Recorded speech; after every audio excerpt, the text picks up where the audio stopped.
What does directing a panto involve? Involves being the head of a sort of a group of people, and then we have the producer who's ahead of me, Debbie Thompson, and I have to look at the script, decide how it's going to be visually presented on the stage, and making sure that everyone's working in the same direction, really. Okay.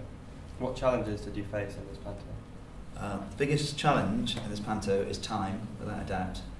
We had 10 days to put it together, from the day that the actors arrived to the final day when we did our dress before the audience saw it that evening. So 10 days is something that is an incredible short amount of time, considering if you think of the lyric, they have about 3 to 4 weeks.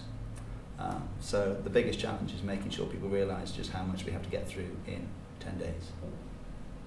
How did you get into directing? Through Paston, funnily enough.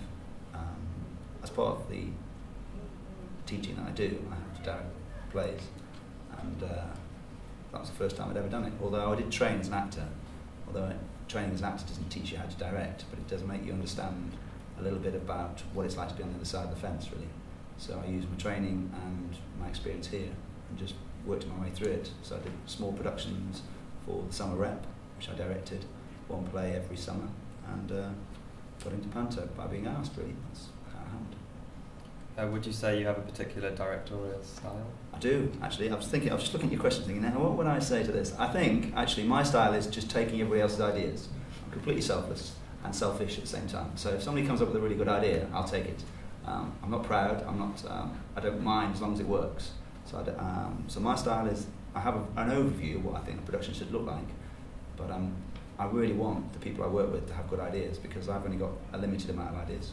So if they've got better ideas, I'll use them. So I'm completely, I will steal a good idea, if that's the way you think about it, but I want it to work. So that's my style. And I'm quite relaxed about it as well, although I'm aware that there's a time I don't want people to get stressed, because the minute people start getting stressed, they get negative, or they start worrying, and then they don't become creative people. So I'm all for being relaxed, but at the same time I'm aware that we have a time limit imposed on us. Okay. How confident are you that the end result will be as you expected? I don't ask myself too much whether it's going well or not. I'm quite happy if every day we have little successes. That's how I see it. And as long as you get the right people in the right place doing the right things, chances are you're going to have a good production. So we had an excellent team behind us in terms of production team. We had excellent actors. We had great support from everyone we were working with. So it takes quite a lot to make it go wrong. So if it did go wrong, it probably would have been my fault. What have you enjoyed about directing this production?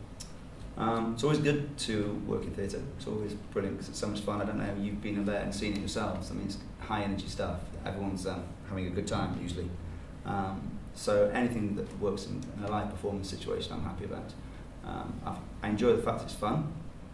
People making fun all the time. Comedy, jokes, singing, dancing. Working with young people is great fun. We had some really young kids, and they've always got good ideas, and they're always positive.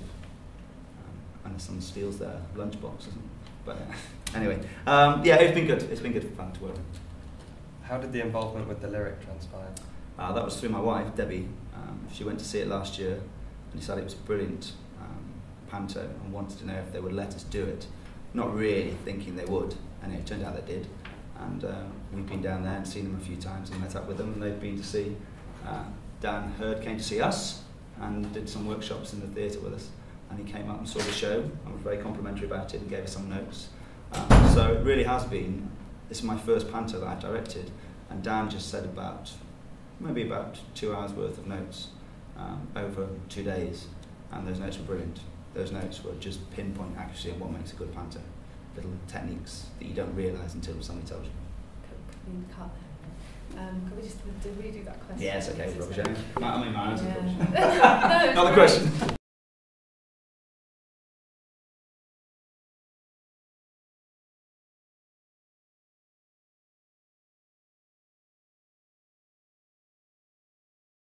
Debbie Thompson, she went to see the play, panto, and really liked it, and decided that she'd ask them if they would let us perform it, not really expecting they would, because they're such an established and fantastic theatre that it's unusual for a London theatre to be involved with a small outside of London theatre. The other way around, is not so unusual. But so anyway, they said yes, and Dan Hurd from the Lyric, who is the assistant director there on their pantomimes, came up and did some workshops with us and gave us some brilliant feedback, and gave me about 2 hours of his own time when he gave me some pointers. And those pointers were just perfect little nuggets of information, such as how to get a laugh from them. If you're a panto dame, what you do in terms of sound to reinforce a laugh. So you little roll of the drum, smash of the cymbal, every time there's a joke, just look for it if you come and see it, and you'll realise that it just reinforces, it's like a little motif that reinforces that people need to laugh. So little things like that. How have you put your personal mark on the production? Well, it's high energy, and I don't myself like slow things. I don't like blackouts because it slows everything down. So just deliberately I've kept it moving. So it's 2 hours of high energy action. So that's my decision really. My other sort of mark on it is the fact that I listen to other people, and if they've got good ideas, I'll take them. So it works not because of me, but because of the collective ideas really. Have you directed a panto before, and if so, how does it differ from other productions? No, I haven't directed a panto before. I've directed lots of other plays. Panto differs because it's very short rehearsal period. You've got very strong, musical actors are very strong personalities. Actors are a different breed. Musical actors never stop singing, never stop dancing, never stop having a good time, which is brilliant because all high energy is what you need. And they bring a different dynamic to a rehearsal process. All of them are trained, all of them know what they're doing. You don't need to go into the subtext of a play so much, you don't need to think about what's the motivation, they bring that to the work. There's singing in it, which I'm not an expert in, so we've got experts, Charlotte Sayer and Ron Sayer were brilliant at that, and they sorted that. There's dancing, so we had a choreographer, so I'm just one of many people working on it. And I just kind of get the fruits of their work sometimes and just put it into position really. So it's quite different than directing a play. Because directing a play, there's a lot of one-to-one work that goes on with the actors and motivation and things like that. How does your relationship with the cast influence the production? Well, you have to get on. You have to get on with people in a working environment. That doesn't mean you have to be best friends with them, or you have to go out and drink with them every night, or things like that. But there has to be a respect, and there has to be from both sides, and everyone has to believe that we're working in the same direction and we want the same things. So it is important to get on with them, but you don't have to be there. They don't have to be my best friend. I don't have to be their best friend. We just have to have that mutual respect really for what we're trying to do.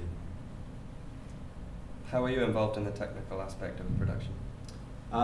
Well, I have advisors, obviously Matt Nunn and Matt Kuma and Mark Denby. These are all technical experts who come up with ideas, and they'll ask what I think in terms of levels and sound and things like that. So there's a lot. The technical took 2 days, and there were 2 full days. We started at 9:30, 10 o'clock, and we didn't finish till 7:30, 8 o'clock. So there were lots of decisions. We had nearly 200 cues for the show of 2 hours. So there's a lot of expertise I have to draw upon. I just see what and hear what I like, and then we set it around. How do you see your role as part of the production team? Just one of many actually, but it's great because if you're the director, you can say no. So ultimately, you do have that power to say I don't like this. Whereas if you're, so that's what I like, because ultimately I can choose the vision or the way I want it to look or sound. But again, if they don't like it, they can disagree. We can fall out. Do you have any future plans for directing? Yeah, I'd like to do it all the time. I'd like to do it full time, without a doubt. It's the greatest thing. It's fantastic fun.